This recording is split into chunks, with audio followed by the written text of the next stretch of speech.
May the Lord bless you. May the Lord keep you. May the Lord make his face to shine upon you and be gracious unto you. May the Lord lift up his countenance upon you and give you peace. Now, I just had to speak those words from the book of Numbers over you because the Bible says in Proverbs 12:25, anxiety in a man's heart weighs him down, but a good word makes him glad.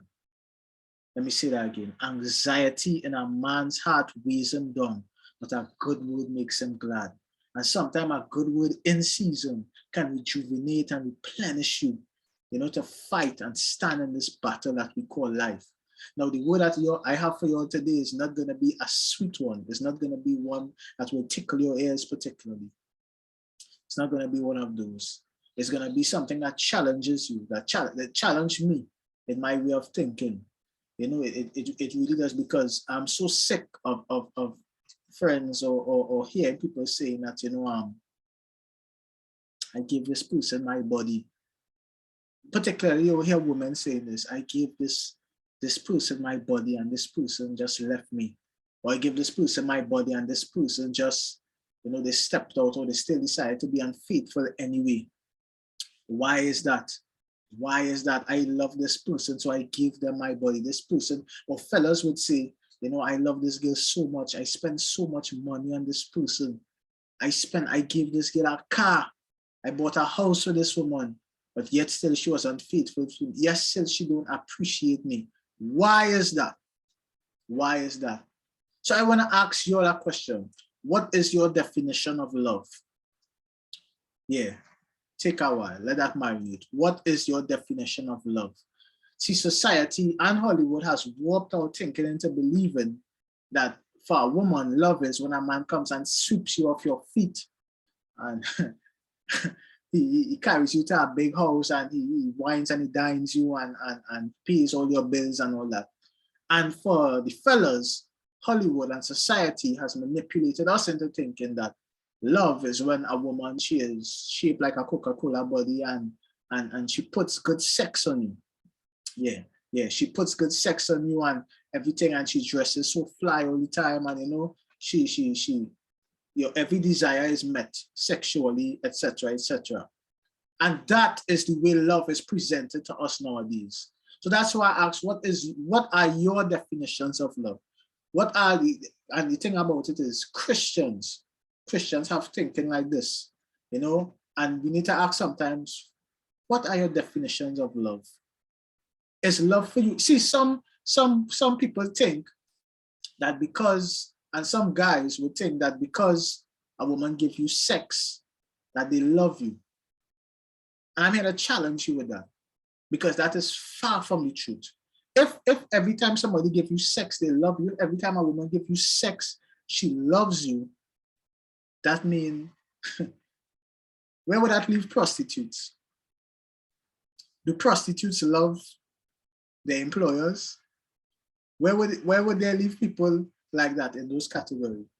Sex doesn't prove love, and is something that we need to get in our head. The Bible says, flee from sexual immorality. We are not supposed to give ourselves to anyone before marriage. So they should not prove their love to you by giving you sex. You understand what I'm saying? For instance, with this I have right here, to some of you, I can buy love for a few hours. Yeah. If I go down here, if I can get it for this, I can get it for 200. And if I go just the right place, I can get it for this. You understand what I'm saying? This does not prove love. Because you pay somebody, because you give somebody money, does not mean, and ladies, because a man buys things for you, because a man buys you a car, because a man buys you gifts, expensive gifts, doesn't mean that that individual loves you. That individual could still manipulate you. That individual could still beat you. That individual could still do all these things to you, all manner of evil to you. So what are your definition of love? What are your definitions of love? Are you saying that somebody's in love with you because they buy you fancy things? Are you saying that this girl is in love with you because she gives you sex and she rocks your world, so to speak? You understand? I was in the world before, and the blessing in this in how transformative God's power changes is that some people see me and in our interactions and think They would doubt if I told them the stories of me before. And that's so good to me. Before I used to wonder what, but now I say that, you know, that's good. I mean, God really transform people. But what I'm saying is, I have seen certain things. I have seen certain things. You pour out and you pour out, and you pour out. Some women pour out sexually because society has made you to believe that you are only worth what you present. That's why you talk online, and that's why you post all these pictures, and that's why you send nudes. Nobody is supposed to uncover your nakedness, as the Bible says, but your husband. You understand? But through social media now, you're uncovering your nakedness, so to speak, for the whole world to see. And somehow you have been coerced, or somehow you have been manipulated into thinking that if you do not expose certain parts of your body, or if you do not do certain things sexually for a man, you will not receive love. And that there's nothing further than the truth. That is a lie straight from the pit of hell. That is a lie. There's no shame in being a virgin. You don't have to be a baton. A baton is those things where in those races, you know, fellas run and they hand it to the next guy, and you run and you hand it to the next guy. You don't have to be one of that. You don't have to be one of that. And fellas, you have been, society has been making you to believe that you need to work your fingers to the bone and do this for a woman who is not even your wife. See, we give each other husband and wife privileges. We give each other, we are not married, but we give each other the privileges that we are supposed to give when we are married. For example, a man is not supposed to take care of a woman until they are married, in terms of she wants him to pay her bills and her cars and her loan and her mortgage and all that. You are not even married. Why are you doing these things? And then that same man cannot ask that woman for sexual things or sexual favors because they are not married. So we have this whole thing mixed up. And it's just a perpetual cycle, just ignorance, and we are leading ourselves into death and into destruction. You understand what I'm saying? We are leading ourselves into death and destruction. So many STDs, so many unwanted pregnancies, HIV, AIDS, chlamydia, herpes, the list goes on and on, crabs, all of these things, because we are engaging in sexual immorality. Because we can't control ourselves. The Bible says one of the fruits of the Spirit is self-control and patience. If you love somebody enough, if you desire somebody enough, have patience, wait, test their character, look at them, see how they move, and then you make a decision. But you don't sleep with somebody first and then try to figure things out afterwards. Control yourself. You don't need to buy a house, a car, or whatever it is to somebody to show them that you love them. You don't need to have sex with somebody, young lady, to show them that you love them. You are more than your breasts, you are more than your bottom, you are more than your thighs, you are more than all of that. You have way more to bring to the table than all of that. Don't put yourself out there like that, like a prostitute. This is not worth your dignity or your self-respect. You understand what I'm saying? It really isn't worth it. The Bible says in 1 Thessalonians, it is God's chapter, verse 3, 1 Thessalonians chapter 4, verse 3. It is God's will that you should be sanctified, that you should avoid sexual immorality, that each of you should learn to control your own body in a way that is holy and honorable. Verse 5, not in passionate lust, like the pagans who do not know God.